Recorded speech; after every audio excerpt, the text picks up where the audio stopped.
More than a century ago, a company called Calum helped Jacksonville become the winter film capital of the world, a reputation that lasted only a decade. Hear the fascinating true story on Bygone Jacks, Our Unsung History, a podcast from WJCT Public Media. North Florida TPO, proud sponsor of WJCT's First Coast Connect, bringing to the community innovation in transportation planning, commuter services, clean fuels, and intelligent transportation systems. More at northfloridatpo.com. Baptist Health is a proud supporter of First Coast Connect. Baptist Health, committed to building a healthier community for all of us. More info at 202-4YOU or baptistjacks.com. This is WJCT News 89.9 in Jacksonville. Ahead in the next 5 minutes, live local news for the First Coast from the WJCT News team. It's all ahead this hour after the day's news. Live from NPR News in Washington, I'm Corva Coleman. Hamas says its top political leader has been killed in an Israeli strike in Iran's capital. His killing came hours after Israel said it killed a senior Hezbollah commander in Lebanon. That came days after a weekend rocket attack killed 12 children in the Golan Heights. Israel has blamed Hezbollah for the deaths of the children. NPR's Daniel Estrin has more from Tel Aviv. Ismail Haniyeh was the #1 leader of Hamas, the head of its political wing. He's the most senior Hamas member to be killed in nearly 10 months of the Israel-Hamas war. The Hamas political leader had left Gaza years ago and was based in Qatar. Hamas said in a statement that he was killed in an Israeli raid on his residence in Tehran after participating in the inauguration ceremony of the new Iranian president. Israel's military said it had no comment. His assassination comes hours after Israel claimed responsibility for a strike in the Lebanese capital, Beirut, that it says killed a top Hezbollah commander. He would be the most senior Hezbollah figure to be killed throughout the war. Hezbollah has not commented. Daniel Estrin, NPR News, Tel Aviv. Results are in from Arizona's primary election. In one key race, GOP voters chose Carrie Lake as their candidate for Senate. She'll face Democratic Congressman Ruben Gallego in the fall.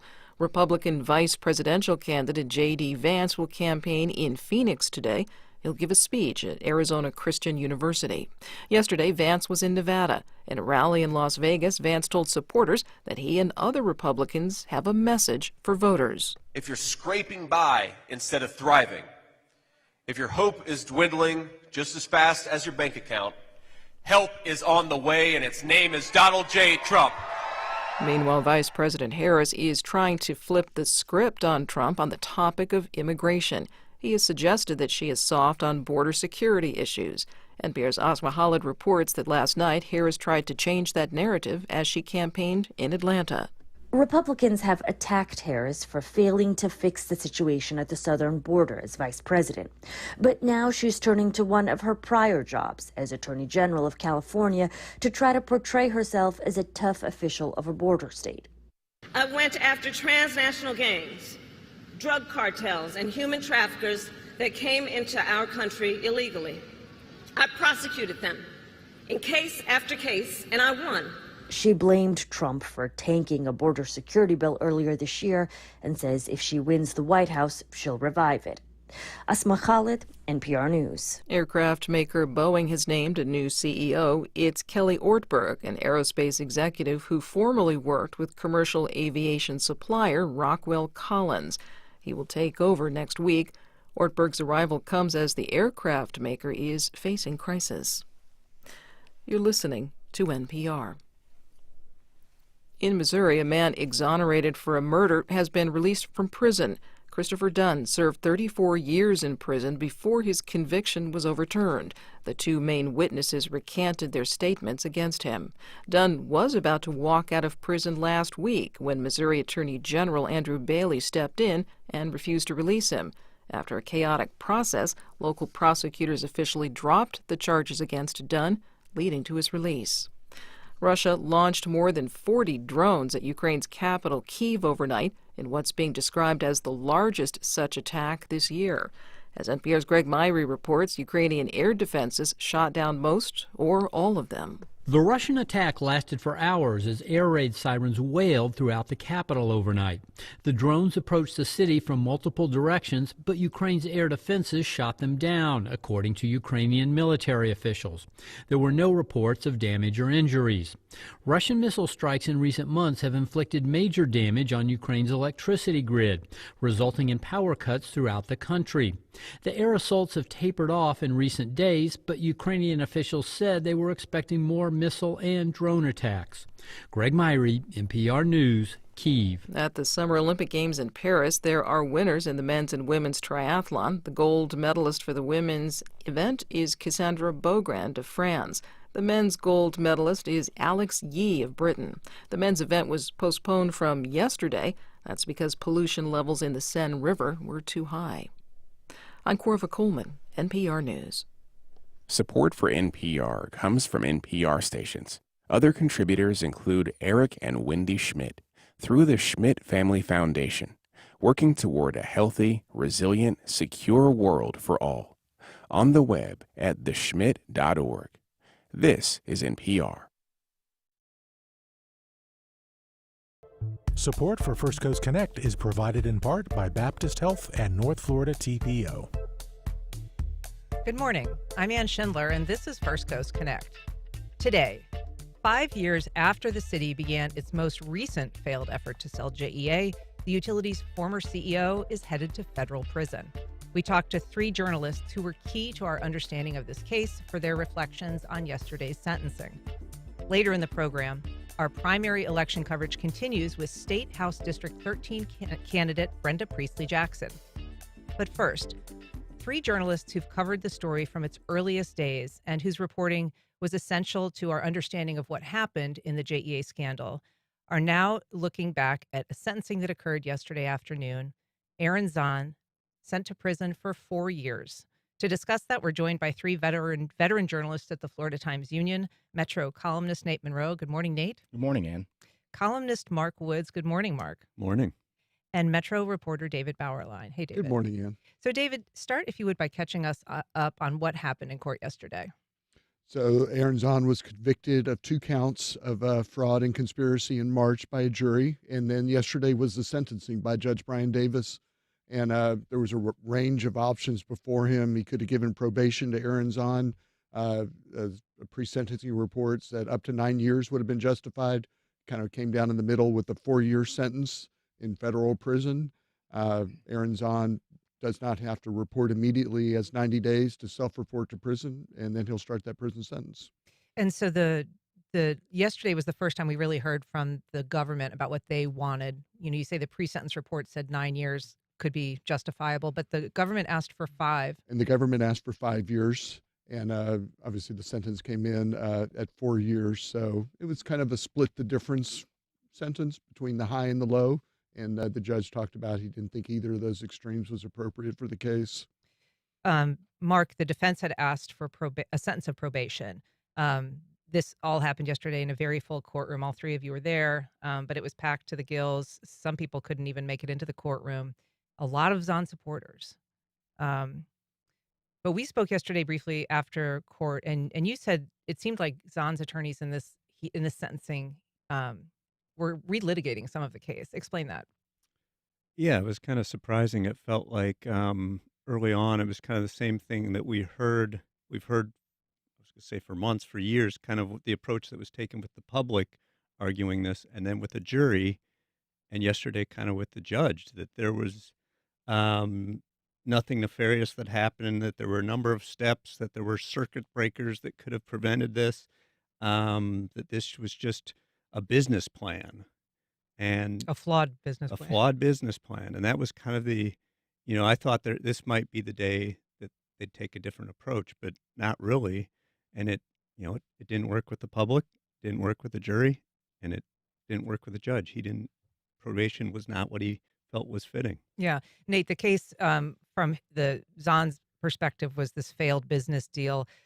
From the prosecution's perspective and ultimately from the judges, the largest fraud in city history. It's kind of a different narrative. Very much so. I mean, there was a very kind of Jekyll and Hyde element to the presentation of Zahn's character yesterday. I mean, there were litany of character witnesses that Zahn's defense team put kind of on the stand, so to speak, to testify about what a good person Zahn was. And then the prosecution and JEA had an attorney representing its interests in this hearing, offered a very, very different perspective about Zahn, and a perspective about Zahn that, frankly, the Zahn, the CEO, not Zahn, the father, the son, the husband, which is stuff that, we have limited insight into, but who Zahn, the JEA CEO, was. And I think years of reporting and yesterday's testimonial speak to the fact that he was not a very good dude as the CEO of JEA. The testimony, though, was very emotional, David. This was family members, his wife, his mother, his father-in-law, who in fact was a former judge and U.S. prosecutor, which was an interesting perspective to hear.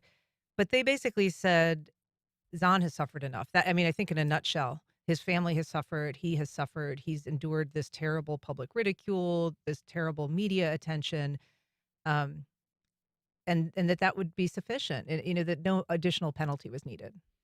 That was the gist of their argument, that Zahn's a father. He has 3 children. They will miss him. There will be a hole in their lives if he's not there. And that I think the judge you referred to, Zahn's father-in-law, talked about how we are innocent and will be collateral damage. Really, you can say that, though, about any case where there's a criminal defendant. All have families, all have people who are friends or relatives. So, yes, it shows a side of Zahn that perhaps you wouldn't have seen during the guilt and innocence phase of the trial. But ultimately, the judge put down the sentence acknowledging all that, saying he was moved by those testimonials, but saying at the bottom this was a public corruption case, and probation just was not sufficient to punish that magnitude of the crime. We're talking about the prison sentence handed down yesterday in the JEA corruption case, and we are taking your calls and questions. You can reach us on air at 904-549-2937, or you can email us at firstcoastconnect@wjct.org. Mark, the judge actually said, if a defendant, if I could have them at the beginning before they committed a crime, see the negative impact that it would have on their family, I could basically solve the crime problem in the country. And I think we've all been to sentencings where you hear very emotional testimony from family members about how this impact is just going to devastate them, having someone go to prison. Right. It's something that even the prosecutor acknowledged is difficult. Right. We talked about this beforehand. That's a hard room to be in. It's, you feel for family members. You feel, and then the tension in a courtroom like that. You spend more time in a courtroom than I do seeing this, but it's uncomfortable, and yes, you sympathize with. You think about those kids. You think about the wife. But Judge Davis, I think, framed it pretty well when he talked about, over and over again, you see good people who make bad decisions. Mm-hmm. And this one was determined to be criminal, but I was thinking about later, there were, in the overall scope of this, on the board, city council, city leaders, there were good people who got sucked into it and made bad decisions. And if not for the public pushback, this could have happened. But there were a lot of people that I think are good people who made bad decisions in this. The judge even said, Mark, that, pretty much he believes almost everybody that stands in his courtroom being penalized for criminal acts are fundamentally good people who've made bad decisions, which I thought was kind of an interesting comment coming from a federal judge. Right. And you think about how often you hear in criminal cases the family saying, this is a good person. They see the goodness in that person. And I don't doubt some of the family testimony, and the pain clearly is real. But yeah, Judge Davis said, he started off by saying, what you've said touched me. It's heartfelt, and then it was a pretty strong, I think he used the words greed and deceit again and again and again. Mm-hmm. And he talked about the deceitful pie you were baking. Yeah. And then he said, consider the deceit by act or omission. And he repeated that again and again to emphasize the deceit that was embedded throughout. Yeah, I thought that was he had a very eloquent presentation, Nate, um, and very lyrical almost. He definitely chastising the defendant for his actions. Um, I'm curious though. I mean, you hear him present his judgment and issue his sentence to Zahn, but how much of that is? I mean, since it's a prepared statement, how much of that is actually decided? Do you think in the courtroom by a judge in the moment after hearing that victim impact testimony, and how much of it is just sort of pro forma because he's already obviously written out this lengthy presentation? Yeah, I mean, that's a good question, probably unknowable. I certainly got the sense yesterday that he he gave the sentence that he had sort of planned on providing. The family members, and he sort of nodded to this. I don't know that the in-person character witnesses yesterday provided any additional insight that he had not already gleaned from the letters that they had written. And he said more letters than he's received in any single case in terms of the variety and the number. Right. And again, I think he was going to make the decision that he made, regardless of yesterday's presentation. But I didn't find, as compelling as the character witnesses were, I thought that the legal presentation that Zahn's team put on yesterday, raising a litany of objections to the pre-sentencing report, and as Mark said, essentially relitigating the case. I mean, to the extent that that might have had any impact, I don't think it was helpful. We've got a call from Peter on the South Side. Good morning, Peter. Go ahead. Yes, good morning. My comment is I would like to compliment the reporters on the job that they have done. They are the only journalists in the city, as near as I can tell. We've got all these TV stations with people all dressed up in high heels standing in front and reading from a teleprompter. But these people, these three, have done real journalism, and I would like to compliment and recognize them for that. Thank you. Thanks, Peter. Well deserved. You guys don't wear high heels I've ever seen, and 100% you've done great reporting on this. One of the things that came up, both by Zahn's attorneys and ultimately by the prosecutor in this case, David, was the question of the media.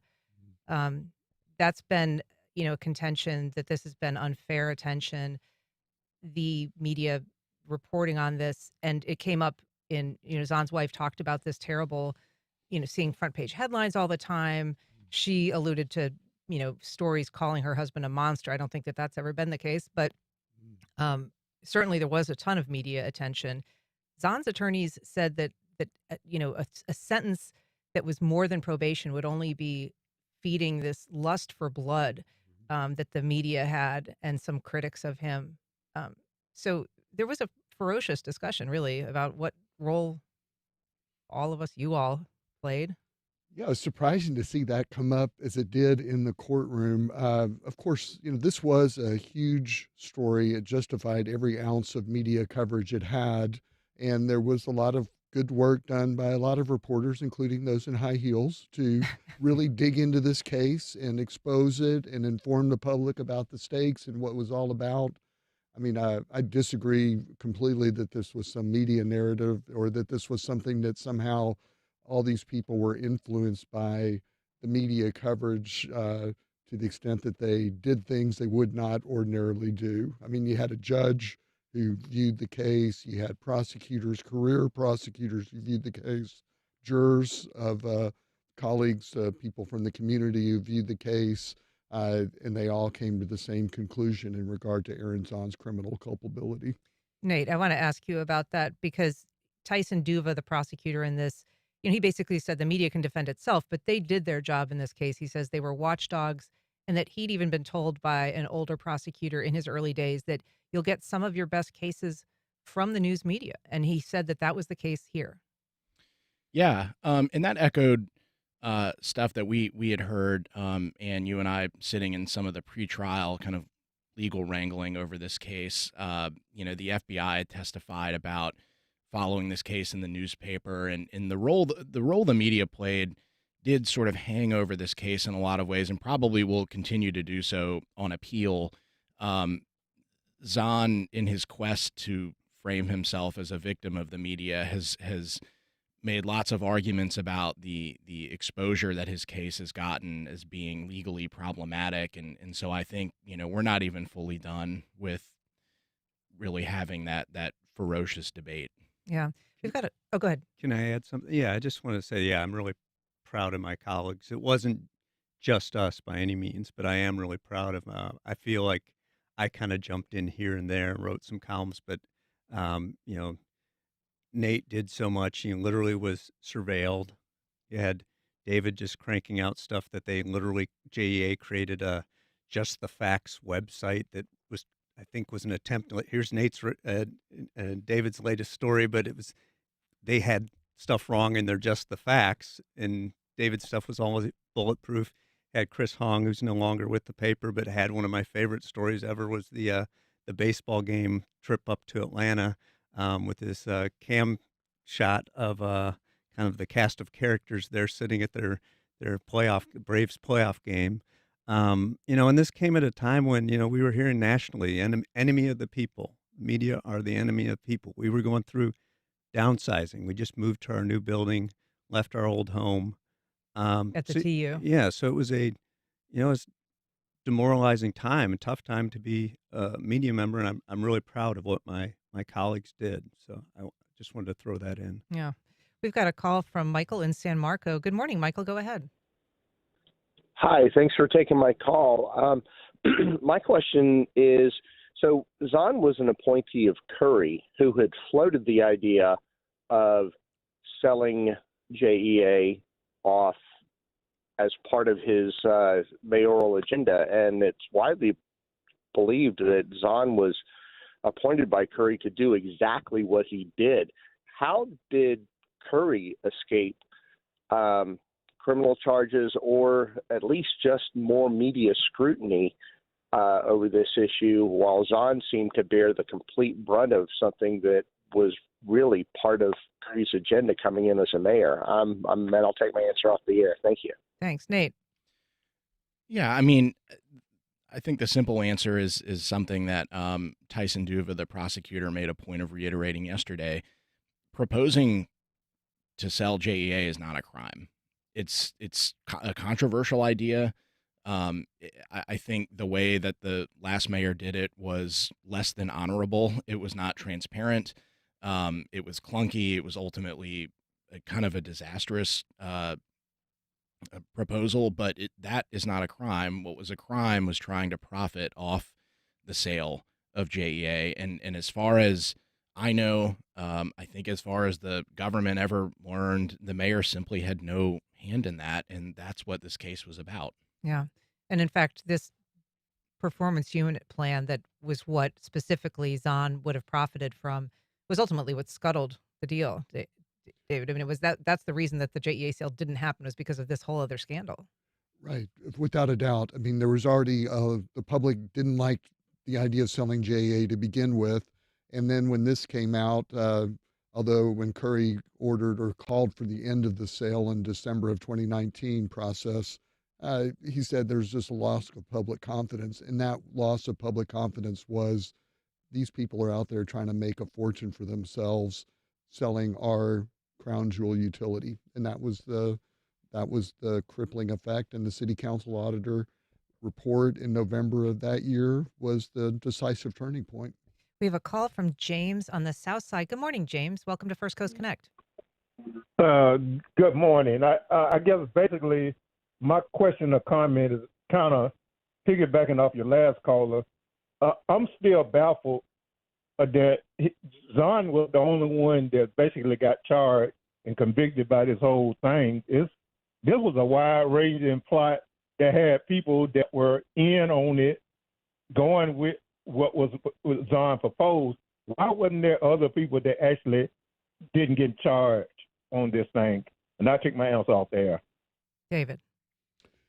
Yeah, it goes back to what Nate said. It's not against the law to put your public utility up for sale. It is against the law to try and create a secret plan or a deceptive plan to make huge amounts of money off that sale.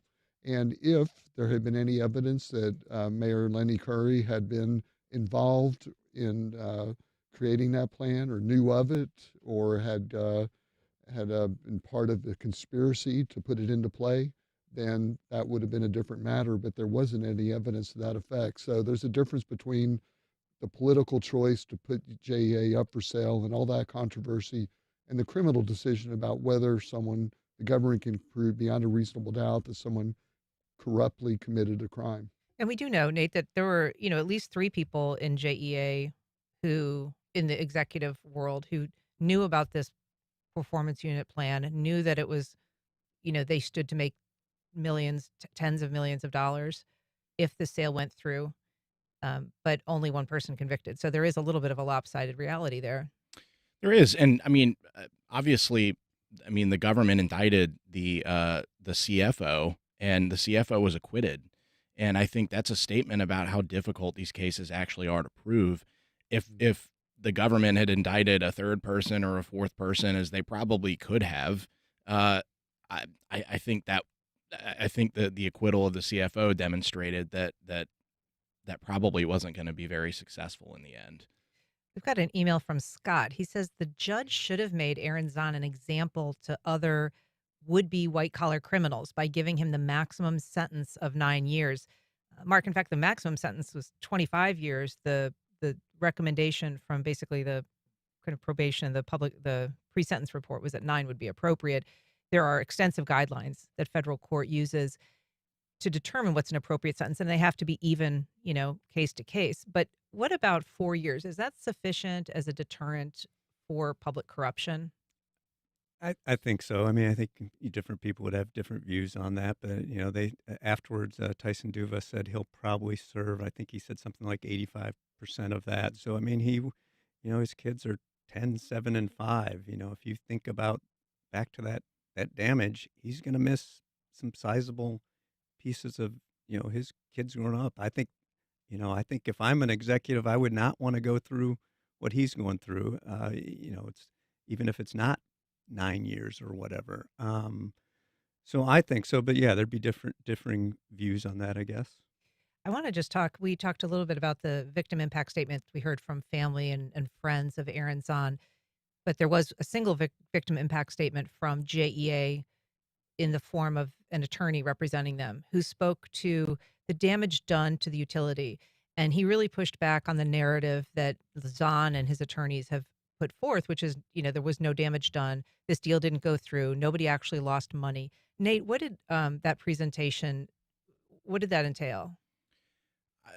I mean, JEA has argued, and I think compellingly argued, that although the privatization collapsed and although Zahn's effort to enrich himself never moved forward, JEA sustained substantial financial losses to the tune of about $76 million. JEA's credit was downgraded a couple of times because of initiatives that Zahn led, including privatization.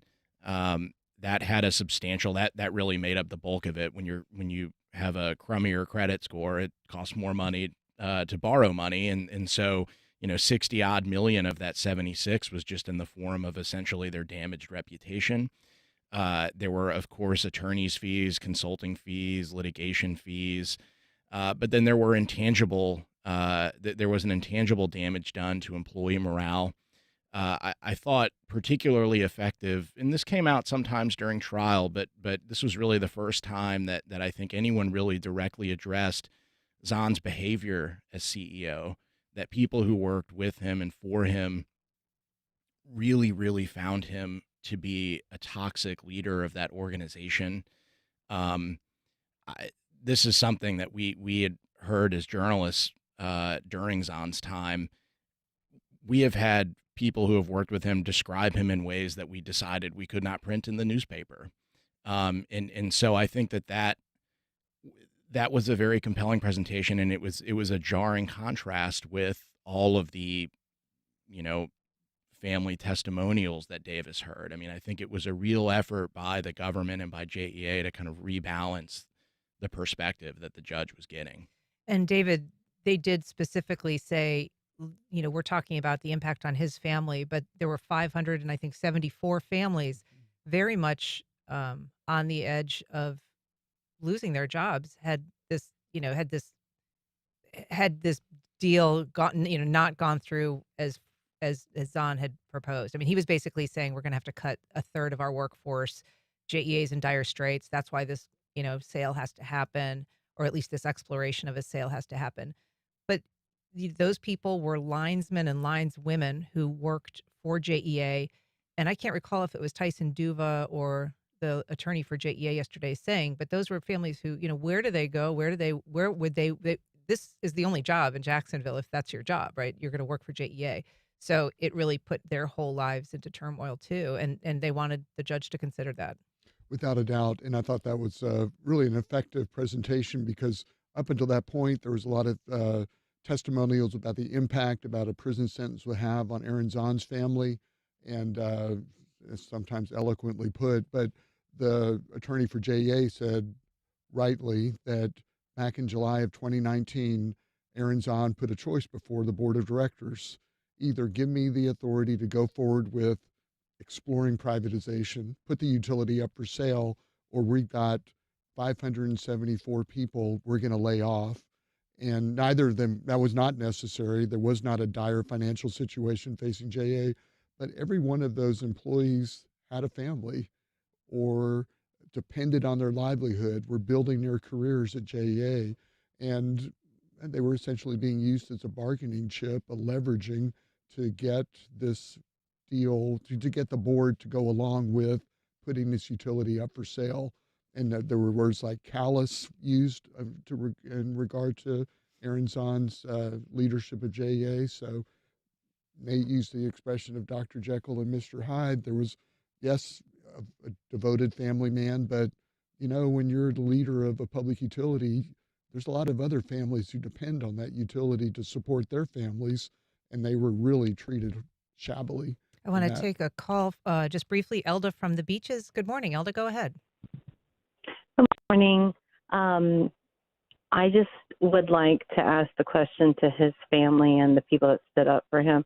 If he's such a good guy and a family man and everything, why didn't he think for 1 second about them and not do the things he did? Yeah, fair question. I think that that's something, Mark, that the judge sort of addressed in his discussion with Aaron Zahn, saying, this is a consideration. It's a tragic situation now, but it should have been a consideration at the start. Right. As you mentioned before, he said I could solve crime if basically people thought out, how this is going to impact people. Yeah. So it was, again, kind of going back to that theme of, yes, I'm accepting that he is a good person, the judge saying that, but good people make bad decisions, and sometimes those bad decisions are criminal. And it kind of going back to that point about loss, it was interesting how they got in this. I don't know how many minutes they spent arguing over the definition of loss and breaking out dictionaries, and here's how it's defined. And intended loss versus there was no loss. So this basically kind of, again, relitigating that this didn't happen because he did not end up with any money. But I'm not a lawyer, but that would be, I think, like saying I'm going to rob a bank, and you plan it out, and you have the getaway car, and you have all this big plan, and somehow it gets thwarted, and you didn't end up with a bag of money, and saying, well, see, nothing bad happened here. Yeah. So yes, there was some interesting twists and turns throughout yesterday. We're going to have to wrap up. We do have a question, Nate, I just want to address. Susan on Facebook says, did JEA have to pay Zahn's attorney's fees? JEA has never paid Zahn's attorney's fees. JEA has an executive insurance policy that has covered millions of dollars of legal fees for Aaron Zahn and Ryan Wanamaker, the CFO, who was also indicted but acquitted. So their insurance company, but not them directly. Correct. All right. Nate Monroe, David Bauerlein, Mark Woods, thanks for all of your reporting over these years, and thanks for coming on today to talk about it. Thank you. Thanks, Ann. Up next, one of two Democrats battling for the state District 13 seat. We talk. Two well-known Democrats are vying to represent Florida House District 13. My guest, Brenda Priestley Jackson, has served in several seats in the past, and she is here to answer your calls and questions. You can join us at 904-549-2937, or you can email firstcoastconnect@wjct.org. Brenda Priestley Jackson, thanks so much for being here. Good morning. Thank you for having me. It's a pleasure. So you are challenging incumbent Angie Nixon, who will actually be on this program next Thursday. Why did you decide to get into this race? I decided to get in the race after prayer and reflection, and talk with my husband and partner for 36 years, because the needs of the neighbors in Florida House District 13 have been grossly overlooked. The needs of the community have been marginalized. It's a pretty diverse community, but those needs in terms of addressing infrastructure, addressing small businesses and nonprofits, those needs in terms of addressing everyday neighbors' needs have just grossly been overlooked. And so the role of a legislator, it's a job. It is to advance legislation and receive funding appropriations. And the current occupant of the office, unfortunately, has been very unsuccessful with that. Describe the district for us, where it is, and a little bit about, its personality. Okay, so it's a very unique district. So it starts on the northwest side of Jacksonville, and if you think about 295, so you might look at Carver International, Richardson Heights, Sherwood. Take a cruise down 295 into the southwest side, past I-10 up to 103rd Street. Okay. Go left on 103rd Street, Webb West Connect Library. Think of Avondale, Ortega, a bit of Riverside. And then why don't you make a circle back through Edward Waters University and come back down to the northwest side of Jackson. Kind of up Kings Road and that Yeah. wedge. It is, and it's a diverse district. People will be surprised to know that the actual racial balance is pretty on par. So if you think about neighbors who are African American or neighbors who are white, you're looking at not a significant number in differences between that, barely 4,000 or 5,000 in differences.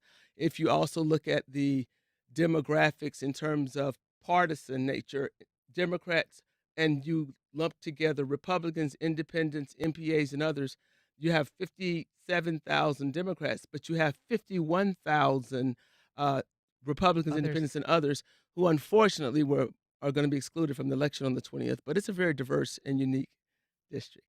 Let's talk about that exclusion. This is a Democratic primary. It is actually closed because of a write-in candidate. Florida law allows for this, but it's sometimes very controversial. If you have another candidate that's a write-in candidate, very little chance, almost no chance of winning. In this case, the write-in candidate has raised $0. But it basically means that nobody else can vote besides people who are registered Democrats. Right. So I have it on strong belief and conviction that the current occupant of the office put the write-in candidate in the race. Those are the facts. And what's pretty challenging for me with that, I'm a registered Democrat. I have been a Democrat overwhelmingly for the majority of my life, with the exception of 2 months that I went to the Republican Party to support my legal mentor, Charlie Cofer, in the primary to be public defender. And then I skipped right back by the general and became a Democrat again. And so the Democratic Party is a party of enfranchisement. The Democratic Party is a party of extending the voting, wanting everyone included. So the very concept that the primary would be closed to exclude 51,000 neighbors and have their voice silenced is deeply troubling. But I think it's also reflective of the desire of the current person in the office not to serve the needs of the neighbors. Now, do you have any evidence that Angie Nixon is connected to this write-in candidate? Well, there was some chatter on Twitter about things that they had planned and their knowledge of them. I mean, this individual didn't really basically satisfy the minimum requirements to be qualified for it, because he has an out-of-state depository on his documents that's not authorized to do business in the state of Florida. But there was just some chatter and some other information that had been shared with others, because I can assure you it was never my desire to close the primary. You know, I believe you work to earn the vote and trust of neighbors, and I've been successful in doing that in 2 other offices. We've got a call from Stanley on the north side. Good morning, Stanley. Go ahead. Yes, Stanley Scott here. And I live in District 10, and I am concerned for 54 years in that district, nothing have changed. But we have the refactor politicians, African-American refactor politicians, and nothing changed in the community. Why is that? Thank you. I know that you had a little trouble hearing Stanley there, Brenda Priestley Jackson, but he was saying that there hasn't been leadership in the Black community in the North Side that he's been looking for. Yeah, well, you know, and I am familiar with Stanley, and I would just share that through grace, I was successful in the city council. So one of the major factors in this district for me is that actually after redistricting, which I did not support redistricting, I did not support redistricting. I liked the districts as they were. You're talking about the city council redistricting. City council redistricting, yes. But what's attractive about this district for me is that it picks up parts of my old District 10 that I represented. And I was responsive to the needs of those neighbors in the Southwest and the Northwest. I actually brought more funding in for infrastructure and supports for EWU, supports for establishing a criteria for individuals to be able to do business with the state than had happened before. And it was the same kind of success I had when I was on the school board from 2 to 10. So I come into office with an agenda set by the neighbors. So I have an advisory council. And that sets what I'm going to do. It set what I did for the 4 years on city council. It'll set through grace the same thing that I'll do in the 2-year clips in the legislature. And so my focus has always been education, economic opportunities, and the quality of life. And so that's been my track record and what I've been successful with doing. And those are the kind of focuses that I'll continue. And if we haven't mentioned yet, I mean, you're a lawyer, but you were a city council member, you were a school board member. And so that is a little bit of your bio. I want to take a call from Katie in Charlotte, North Carolina. Good morning, Katie. Go ahead. Thank you so much. I'm actually at the beaches, and I don't technically live in District 13, but I pay very, very close attention to every legislative session. And it's very frustrating watching our Republican supermajority ram through really awful legislation every year. And so I asked Ms. Priestley Jackson how she would operate differently than her incumbent opponent in a Republican-led legislature that time and time again won't even assign good bills filed by Democrats to committees for hearings. Thank you so much for taking my call. I appreciate that question. And so the reality is, in every body politic that I've been a member, I have been a Democrat in the minority party, but effective. Because you focus on touch points of interest to serve neighbors' needs, not differences. And so there are 120 members of the Florida legislature. The current occupant of this seat is the only member of the legislature who receives zero appropriations. So that means the 109,000 registered voters in Florida House District 13, and if you add their children and others, you're up to about 160,000 neighbors, receive zero. And so you find the touch point. So I am certain that I can work with the other members of the Democratic caucus, legislative caucus from the legislative caucus for Duval County, not Democratic, in terms of looking at needs like infrastructure, looking at needs of addressing flooding, looking at needs in terms of environmental concerns and issues, because that's what I've done before. Again, if we exacerbate differences, if we engage in culture wars, then we neglect the business of legislating. And so my hope is to address the business of legislating with funding. And it's worth noting you've been successful at raising money from the GOP as well as Democrats. I mean, you have money from Republicans that we know as Matt Carlucci, Northeast Florida Builders Association, Gary Chartrand, so a Fiorentino Group, which is a big, and even Lenny Curry's former chief of staff, Jordan Ellsbury. So you have money that is from staunch Republicans as well as Democrats. Right. And I'm glad you said as well as Democrats. And you want to know why that is, Ann? Because my first elected office was the school board, and it's nonpartisan. So I've always received money from Republicans and Democrats. So this is no different. So if you look at those who've traditionally given to me, there are many of the same folks who can give to me this time because I have a proven track record of success, right? So I'm going to be open. I'm going to be accessible to the neighbors. And so I am not an opponent of the current occupant of the office. I'm an opponent of an ineffective legislator. And there's a difference. So I'm willing to stand in for neighbors. And what is really challenging about this, I'm at a different season in my life. There have been times when others had tried to encourage me to go for the legislature. The late Tommy Missouri, I said he must be working overtime from heaven. Because when we were on the school board together, he said you should go to legislature. We got on city council, he said you should go to legislature. One of my political mentors, the late Betty Hosendorf, the same thing. And they tried to entice me at different times. And it wasn't a good time. My husband and I are now empty nesters. Our youngest graduated college. So I can focus the time and attention on that. And I do believe my legal skills. I'm an attorney. I will be a practicing attorney 29 years next month. And I have a good name and a good reputation, but also an ability to help not only the districts, the neighbors in District 13, but also the neighbors in Jacksonville. So I'm kind of innovative in terms of ideas and how to address problems. And I think I'll bring that with me to the legislature.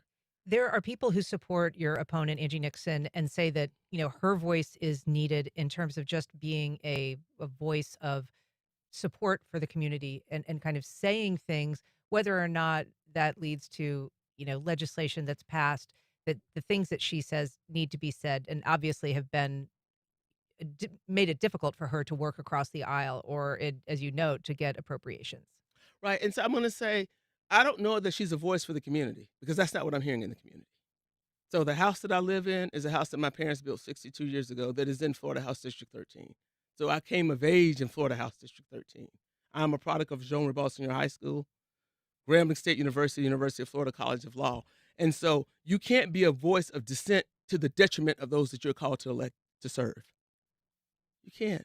And so you can have tough conversations. You can be an advocate, you can posture, you can protest, but not in the legislature. That's not the role. There's a clearly defined role for legislators. I want to take a call from Jeff in East Arlington. Good morning, Jeff. Go ahead.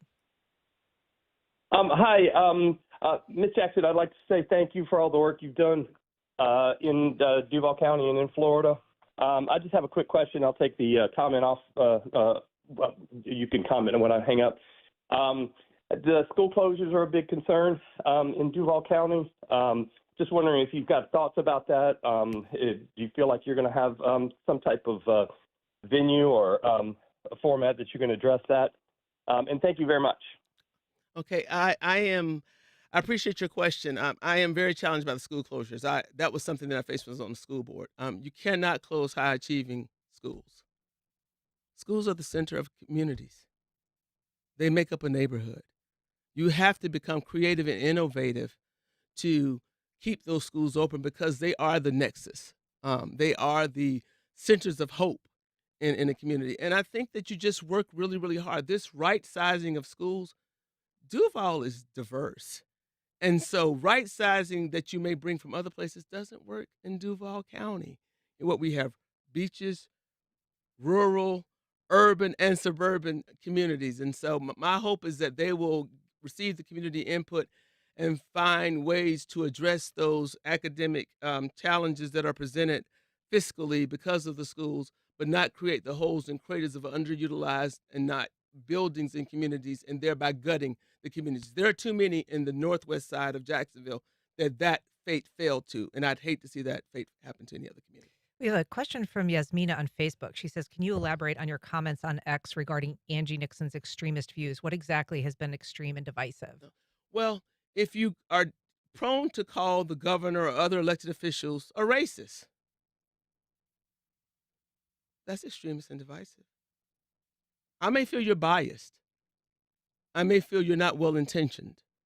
But if you use incendiary language, if you use incendiary language in terms of calling out behaviors, then a human response to those who are in position of authority, and let's be clear, our governor has line item veto authority. You're in the legislature. Before I was an attorney, I was an English teacher. I call that ultimate editing authority.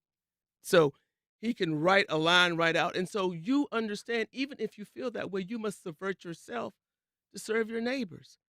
I am pretty passionate about certain things, but as the older I get, the more tempered I become in articulating those passions, particularly if there's going to be a detrimental impact to those that I care about.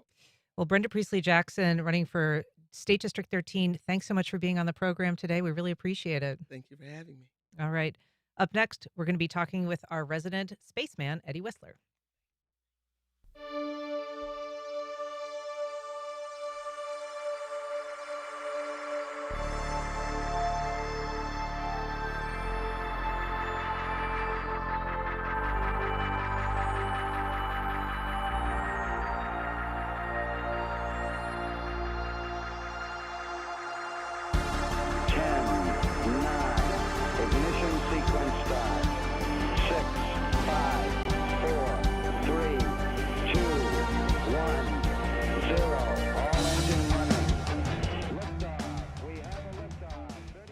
Congaree and Penn, dedicated to agriculture and culinary endeavors, offering field-to-fork dining and outdoor experiences on over 300 acres. Sip, dine, explore. Information at congareeandpenn.com.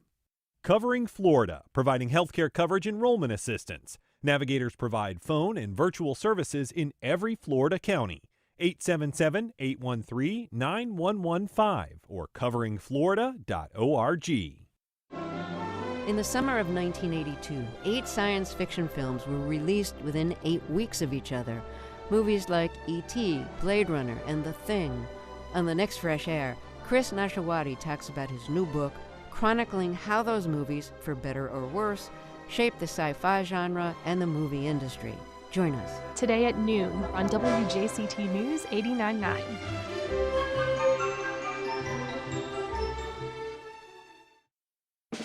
Curtis Yarvin is called the philosopher of the so-called neo-reactionary movement. He calls himself a radical monarchist. One of Yarvin's admirers is the Republican nominee for vice president, whose vision for office includes fire every single mid-level bureaucrat, every civil servant in the administrative state, replace them with our people. J.D. Vance and the New Right. That's on the next On Point. Today at 11, here on WJCT News 89.9.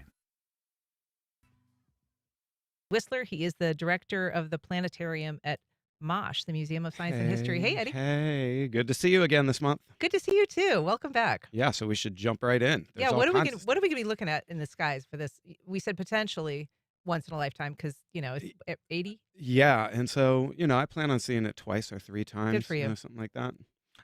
But, okay, so we should set expectations. This is not it's a gigantic event. But it's so far away that it will simply be an added star to our sky. And so the expectations need to be that. Now, once when you could have a smudge of light in the sky, but the more that you know about it, all of a sudden it becomes much more than just a smudge of light. Well, this is going to be a pinpoint of light that will look like other stars around it. And so no big deal, ho-hum, until you realize that it is a white dwarf star. The material of a white dwarf star, if I had a cubic centimeter of it, would weigh 1 ton. So this is a very dense, hot remnant star that has a binary partner that, because of its mass, is siphoning material from its binary partner. This material that it siphons, it steals with its gravitational pull because of its mass and its density, builds up on the surface, which can only build up so much before there's a runaway fusion event that flares up to thousands of times the brightness that it normally is. And that's what we're going to be able to see. This is 2,600 light years away, and we will see it. But when we see it, we will see it as just a star about the brightness of the North Star. But not just a star. I mean, that's extraordinary. Exactly. It's extraordinary. So what you want to do is go outside tonight and the next couple of nights and become familiar with that part of the sky. It's called Corona Borealis is the name of the constellation. The name of the star you're looking at is T Coronae Borealis. But names aside, you just want Corona Borealis. You become familiar with the constellation. Look at it. Use an app. It's pretty much well overhead this time of year. And by September, then you'll see the new star in the location. So you go outside several times. You become familiar with a constellation that you're probably not familiar with. You'll be happy with yourself that you've become familiar. And then you have this new star. So people who haven't used an app like that before, is there one you recommend? And what do? Just punch in the name of the star? And yeah, okay. So there are many apps that can do this. These are star finding apps, constellation apps. You type that in, and you're gonna get. There's so many apps that do this at kind of like the same level. And all you do is you just kind of aim your phone at the sky and you drag it around. You see in real time, what it is that you're looking at. You can also just, kind of where in the sky is Corona Borealis. And then you're going to look in that direction, try and connect the dots in the same way that you see in the app or, on the picture. But once you find it, finding one of the 88 constellations in the nighttime sky isn't the hardest thing in the world. We can get there. But the hard thing is to get out and look up and become familiar with it. And then when it flares up, you will see the difference. And it'll make the news because this has been on, the news and out there for, I've seen it a bunch. So Is this also called the Blaze Star? Is that the Blaze Star. Yeah, Okay. you want to get more information on this, you can look up Blaze Star as well. That's a much easier way to remember it. That's a catchier name than T Corone Borealis. I don't know. I kind of like that. I like it too. Nerds. I want to talk to you, shift gears a little bit because there's an event that's coming up at the planetarium called Rock the Moon. Tell us what that is. Listen, this is live rock music, not over the edge, like middle of the road rock, solid music that is going to be played live in the planetarium. And this band called Skyview is a local band. This is the fourth year we've done it during the summertime. And each year, our crowd swells bigger and bigger. And this year, we want to get a lot of people out. It's a great event because, like magic, the full dome overhead aligns with the lyrical content of the music. And these guys, they sing about space exploration, the human spirit, these kinds of themes. And it live music, images, some lasers. We can't have a concert without bringing lasers in. Yeah. And so you come and check us out on August 10th. That's a Saturday night, and there's no excuse not to come, unless, of course, you have something else going on. But if you don't have anything else going on, then you come see us. It sounds like a great time, and we love when you come see us, Eddie Whistler. Thank you so much for being here today. Yeah, look up. Look up. See if you can find it. All right, we'll keep our eyes up, man. Thank you so much. You're welcome. Bye-bye. And that's our program. We encourage your feedback and suggestions. You can send either to First Coast Connect